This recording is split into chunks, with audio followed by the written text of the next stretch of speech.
mila esker, tortzegatik.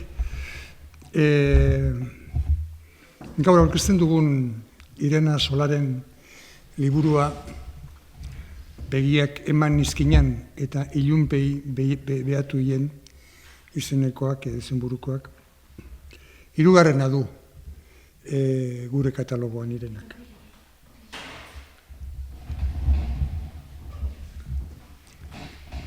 Beti bezala, itxuin berez danean itxuten dugu eta itxuin berez danean lasai. Ez, zaten egin nintzen azan ontsi hasiak ginen.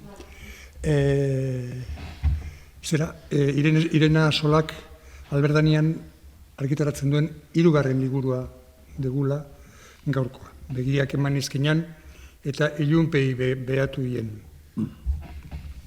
Lehendabizikoak arrakastaz aparte, nik ustete, arrastoa handia ere utzi duela, oso liburu ezaguna egindalako, eta oso liburu komentatua egindalako, eta jende askoren gustukoa. Nik kantatu eta dantza egiten du mendiak, guk 2008an argitaratu gendun. Hainbat sari jaso zituen, eta liburu hori izan zen Irena Solaren nolabeteko trampolina, esango nukenik mundu mailan akaso esate asko da, baina herrialde eta lurralde askotan ezaguna izaterainoko bulkada eman ziona. Oso garbi. Ez zuen nolanahi ere izan hori bere lehendabiziko eleberria. Bere lehendabiziko eleberria dikeak izan zen. Guk hori bera, bigarren lan moduan argitaratu genuen 2008an, baita ere biak Joseanek itzuliak. Esan beharra daukat, astu baino lehen, nik kantatu eta dantza egiten du mendiak liburuaren itzulpenagatik Joseanek Euskadi itzulpen saria jaso zuela. Eta orain dator hirugarrena.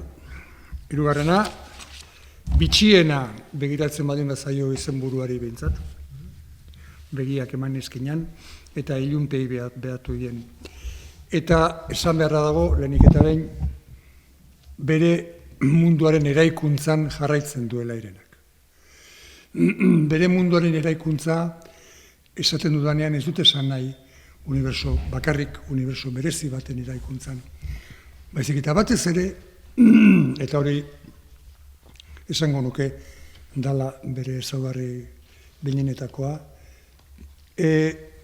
narrazioari buruz pentsatzen duena eta uste duena mamitzen jarraitzeko bide horretan jarraitzen du. Irena ez da bakarrik idazlea bada, baina artista plastikoa ere bada. Esango nuke dala garai batean nola izaten ziren disiplina askotan aritzen ziren artista eta sortzaileak, horietako bat da. Horietako bada Irena. Irenak artista plastiko moduan, audiovisualen munduan ere ibilia da, eta danean du kezka bera. Alegia, prozesuaren beraren ezagutza. Mamitzeraino iristea. Hori da bere kezka nagusia.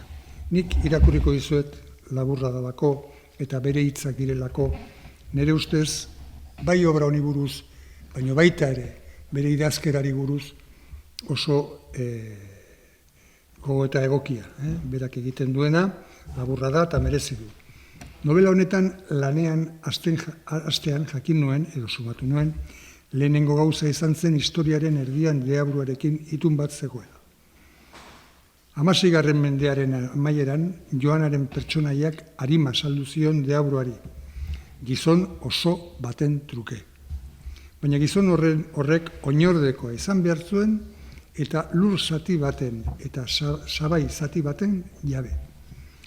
Eta Mas Klabelien oinordekoa zen Bernadik Klabelekin eskondu zen. Baina Bernadik ezker oineko behatz txikia falta zuen. Eta Joanak ituna, hautsi eta arima, gizona eta etxea gorde ahal izan zituen. Hala ere, laster deskubritu zituen, edo deskubritu guzti izan zituen, haustura horren ondorioak. Bere familiari edatuko zitzaizkionak. Bere seme alaba guztiei, masklabelen ondorengo guztiei, zerbait faltako litzaieke. Bihotz laurden bat, mina, izena, betileak, gibela, mina sentitzeko gaitasuna, ipurdiko zuloa, belarri bat edo oroimena, beti zerbait faltan. Gero, asteak, hilabeteak eta urteak eman nituen lanean, eleberriaren barruan bizi nintzen bitartean. Konturatu zaitezte, eleberriaren barruan bizi esaten duela, darabilera berak. Hori du gauzei heltzeko daukan moduan. Beraz, eleberriaren barruan bizi nintzen bitartean eta kontakizunari entzuten eta forma ematen ikasten nuen bitartean, eta orduan ulertu nuen eta erabaki nuen liburu hau garaikidetasunean gertatzen dela. Egun bakar batean eta gileria zen masia batean kokatzen dela, masklabelen. Etxe horretan Bernadeta hiltzen ari da. Oso emakume zaharra da. Ezinezkoaren mugaraino zaharra. Hain zaharra non ez baitaki zenbat urte dituen. Kontua galdu duelako. Liburua kokatzen den eguna Bernadetaren bizitzako azken eguna da. Baina bere behian daude 16. mendearen amaieratik masia horretan jaio bizi eta hil diren emakumeak.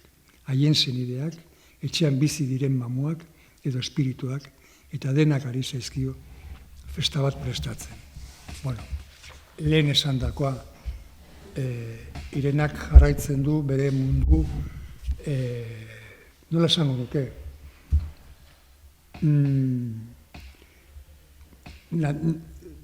supranaturala edo, oza, naturatik harago doan mundu horretan peskizan jarraitzen du, eta, bueno, jarraitzen du, gainera, eleberri ederrak emanez. Eta besterik gabe, Josean, ire txandaduk. Bai, bueno, egunon, eta, bueno, zoritxarrez,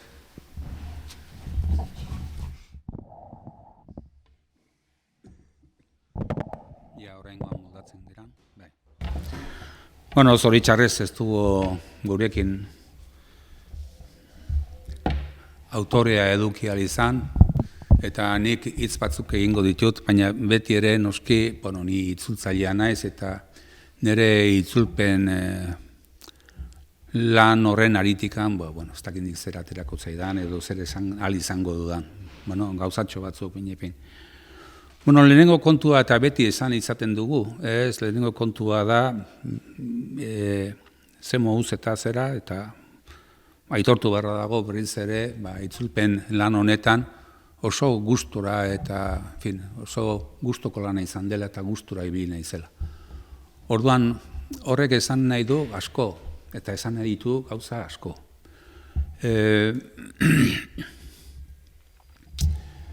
Alde batetik, gogoratu beharra dago beti ere, itzultzailea irakurlea dela. Irakurle berezia. Berak irakurtzen duena, irakurtzen ari dena, arian, beste hizkuntza batean esan nahi dut, beste hizkuntza bidan, berea ez den hizkuntza batean behar bada, irakurtzen ari dena, beste batean eman behar du, alegia bere hizkuntzan eman beharra dauka. Eta orduan, hortan da, ez irakurle horren berezitasuna, baina beti ere izango da irakurle. Eta nik ez dakit hau noiz esan behar den, hasieran edo bukaeran, baina esan beharra dago. Irena beti ere izango da irakurlei lan eragingo dion autorea. Irenarekin irakurlea ez da geldirik eta deus egin gabe egongo. Beti ere lan egin inbarko du. Eta hori da erronka egin dio autoreak, eta gehienetan irakurleak erronka horri erantzungo dio eta gainera gustora. Eta hortan nik uste dut hortan dela hor pixka bat edo autorearen eta irakurlearen arteko harreman hortan datza pixka bat arrakastaren mamila, ez? Hor dago, erronka horri heldu dio irakurleak eta segitu dio. Autoreak gidatu egiten du eta irakurleak segitu. Eta pixkana, ez dakit irena ezagutzen duzuen, seguruna bai, seguruna irakurri duzue lehenagotik, baina pixkana, orduan, gauzak itxura hartzen dute, liburuan barrena. Baina hasieran, hasiera da, eta orduan, esango didazue, autore guztiena izango da hori, ez da? Behar bada. Baina nik esan behar daukat, autore on guztiena izango da, bai, autore on guztiena. Bueno, liburu on eta liburu eder baten arruean gaude. Jorgek esan duen bezala, dena gertatzen da etxe batean. Masklabel izeneko etxe batean, dena gertatzen da hor, eta hor hasten da. Eta dena gertatzen da egun bakar batean. Eta noiz, gaurko egun bakar horretan. Alegia, egun batean, hor gertatzen da dena. Eta liburuak parte batzuk ditu eta besterik gabe, 6 parte ditu eta besterik gabe, egunak ematen dituenak, ezta? Egun sentitik hasi eta gauerdirarteraino, orduan, hor, agertzen zaizkigu 6 parte horiek. Zer da gertatzen ari dena, protagonista horietako bat, ea hilurren dagoela, hil eta zera, eta prestatzen ari dira. Eta liburu honetan ahotsa dutenak ari dira, ari zaizkio ongi etorri prestatzen. Hortan datza, zera. Bueno, non kokatzen gaitu, Jorgek adierazi duen bezala, berriz ere, Irenak kokatzen gaitu, Kataluniako eskualde jakin batean,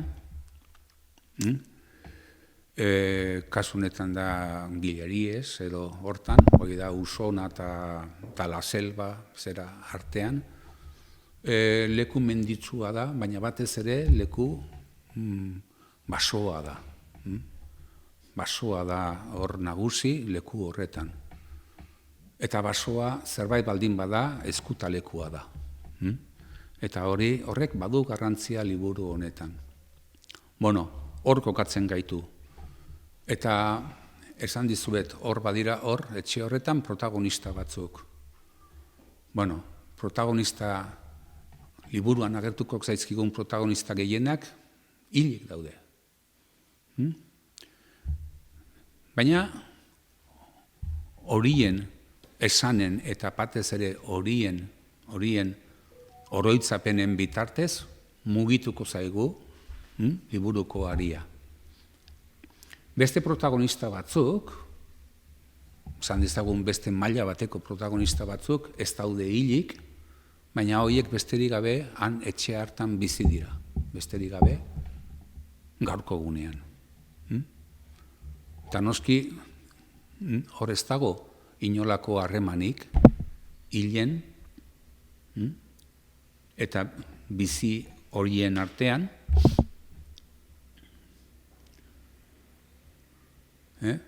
baina dena gertatzen da momentu berean.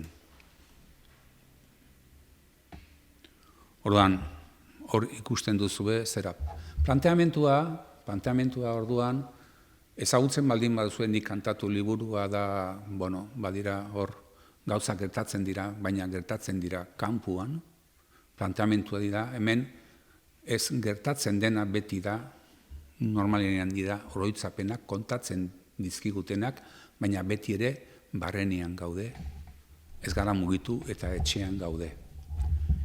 Importantea da, nik uste dut zera honetan, nolako ikuspegiak agertzen diren. Dena da, zalantzan jartzekoa, orduan ikuspegiak ez dago absoluturik, eta batez ere, badago hemen oso kontu berezia. Eta zera da, nori eman dion autoreak ahotsa. Eta ahotsa eman die emakume batzuei, emakume jakin batzuei. Etxe horretan, 16. mendetik aurrera, bizi izan diren emakume batzuei. Emakume horiek, gehienak, hilak dira, eta gainera, noski, zaharrak dira, eta protagonismoa dute. Zergatik, kontatzen dena, hain zuzen, emakume horiek bizi izan dutena delako. Orduan, hemen agertzen zaiguna zera da, protagonismoa ematen zaio, normalenean historia ofizialean, eta kontatzen zaizkigun historia haietako gehienetan agertzen ez diren batzuei, eta dira hain zuzen ere emakumei. Zergatik gertatzen, zergatikan gaude etxe batean, eta ez gara etxe horretatik ateratzen, hain zuzen ere, etxea izan delako luzaroan emakumearen lekua. Eta historia kontatu delarik, etxea askotan bazterrean, emakumeak bezala, etxea ere bazterrean utzi delako. Eta beti izan dira kanpoko gertaerak eta nagusi kontatu zaizkigunak. Alde horretatik, liburuan noski Jorgek esan duena bitxia da, baina alde horretatik oso esanguratsua da zera, jasotzean nola autore batek eta beste bere ikuspegi feminista horretatik nola jaso nahi izan duen normalenean oso bazterrean uzten diren pertsona batzuen bizipenak. Emakume horiek dira zarrak, itsusiak, eta bar. Noski, novela batean irakurketa asko egin daitezke. Baina hau nik uste du, nire ustez hau, nik uste dut hau dela oso garrantzitsua dela hau azpimarratzea.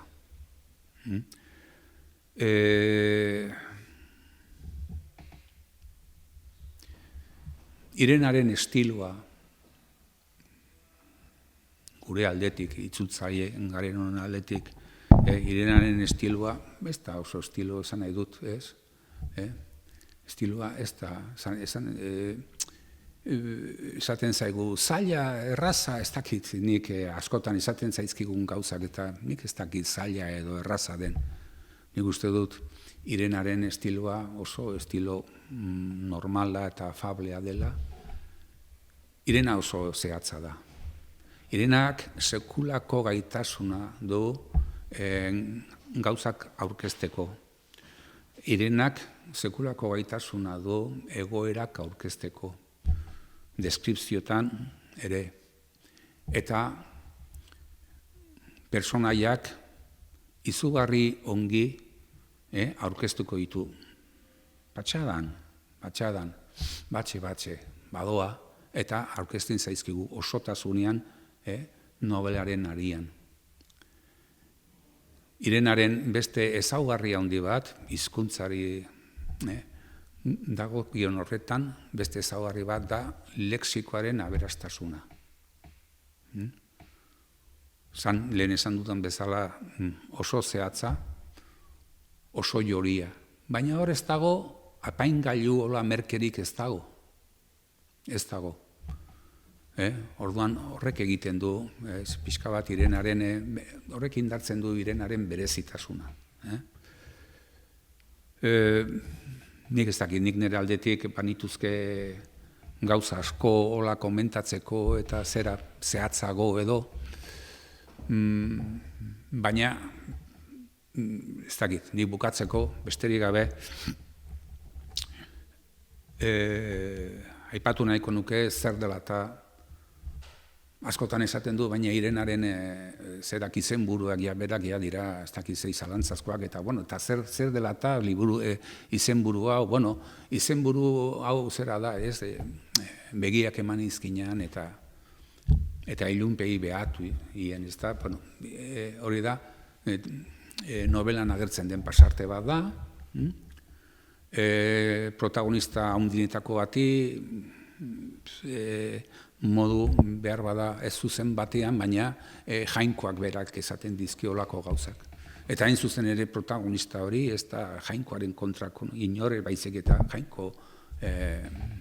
jainkoagan sekulako zera fedea duen persona bat, baina esaten dizkiolakoak eta hain zuzen ere, beste kontrapartian eta hori oso importantea da, lehen aipatu du Jorgek, ez da, novela honen abiapuntuan agertzen zaigu emakume baten, emakume zaharrenaren eta deabruaren arteko hitzarmena.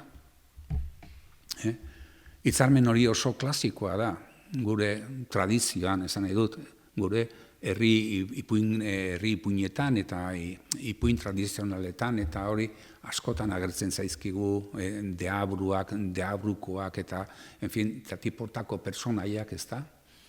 Eta, bueno, eta kasu honetan hor dago novela honen jatorrian, ez da? Eta hori da deabru bat. Eta Jorgek esan du, bueno, sekretatu den, eta, ez? Azkenean emakume horrek nire sentitzen dut, ez dakit.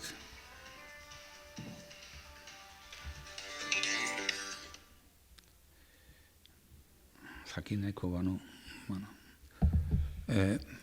Orduan, deabruaren irudia funtseskoa da novela honetan. Deabrua da, etxeko deabru bat, denok, ez, ez baita hor benetako, ez dakit, liburua ez da ongiaren eta gaizkiaren arteko tirabidezari, baizik eta beste zerbait da guk nola jasotzen ditugun, ez? Alde bateko eta besteko, parte txarreko eta parte honeko kontuak nola jasotzen ditugun, hori da.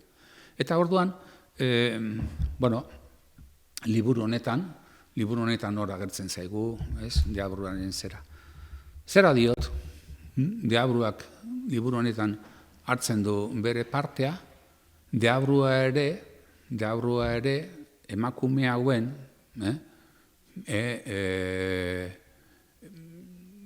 ez dakit nola zan, imaginarioan edo baina bizitzan norbait ere baden einean eta haren onduan, edo nahi baino ez haren kontra agertzen zaigu baita ere jainkoa.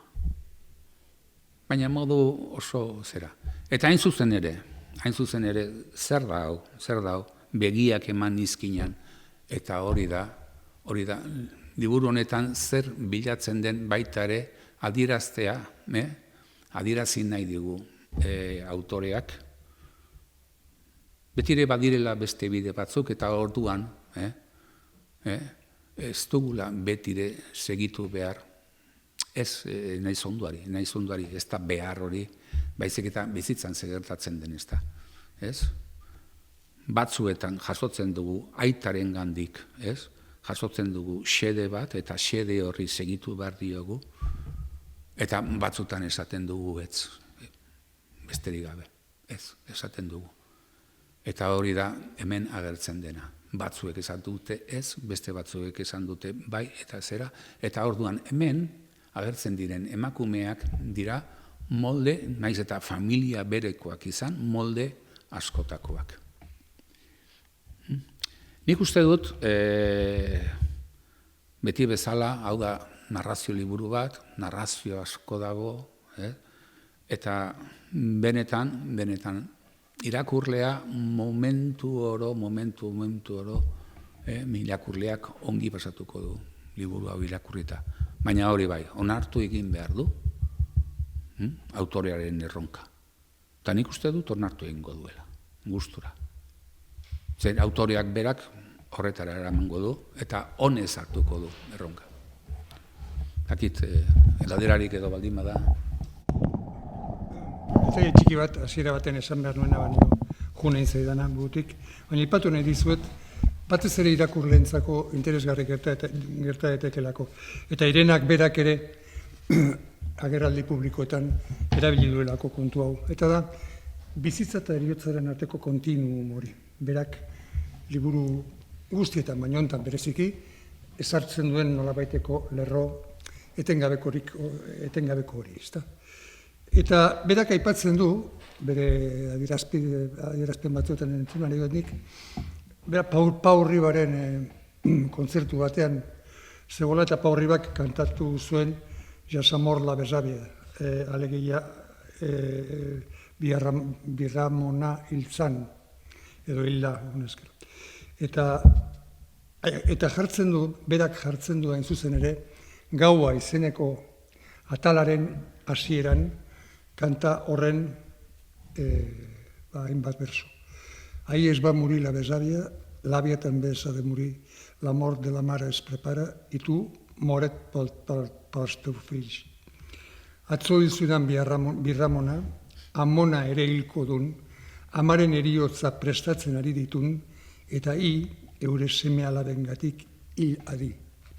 Alegia, heriotza ez bakarrik bizitzaren parte, prolongazio edo ez dakit nola esan barko gunuken, baina oso presente dago ez drama moduan, baizik eta beste gertakizun bat bezala, beste jokoaren beste osagarri bat bezala. Hori ipatu nahi nuen, iruditzen zailako importantea da novela honetan. Galderak?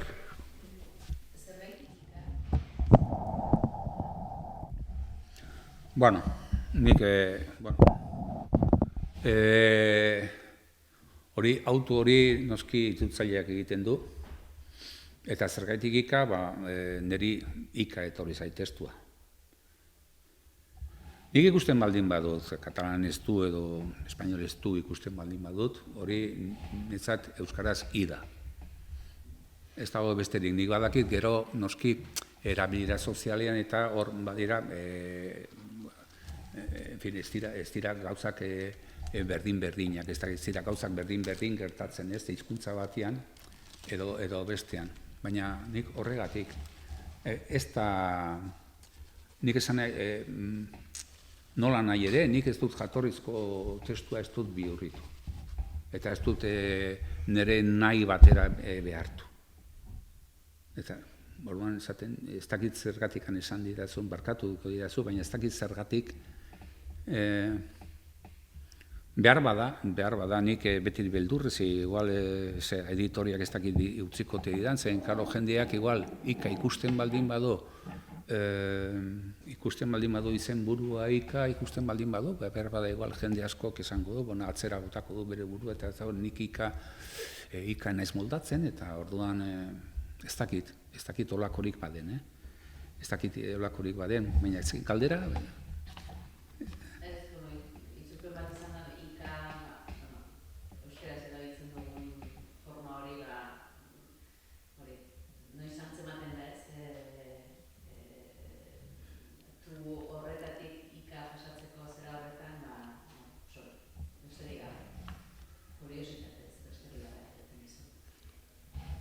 ja, ez dakit honek igual luze edo aritzeko zera ematen du, baina ez dakit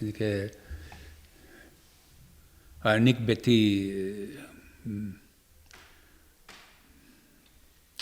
nik ikusten baldin badu tu dela, hizkuntza horretan tu baldin bada, tu da eta ez da guzti, ez dakit nola esan. Nik ezera bat, ez arkitzea aldera, baina igual zuedek ezkarrekin bat detor daitekena.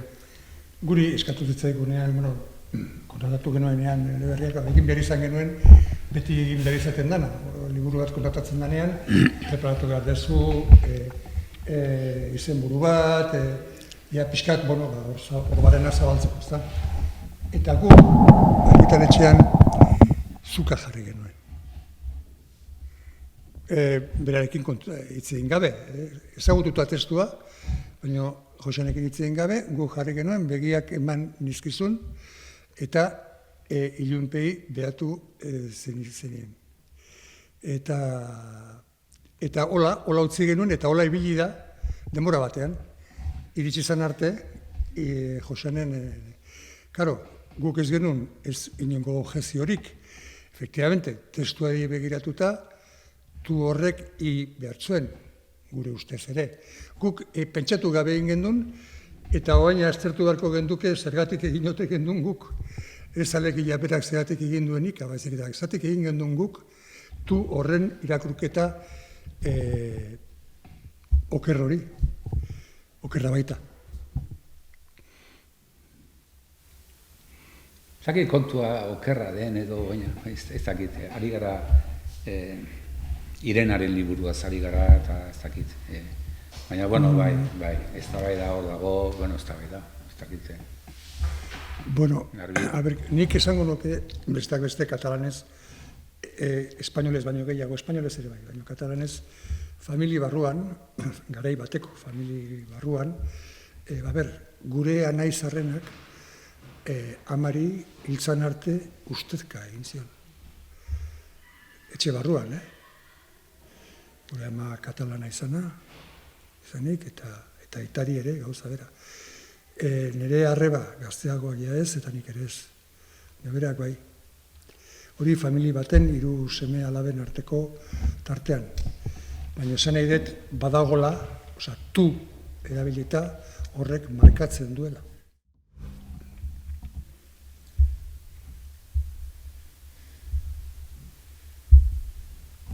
Besterik ez?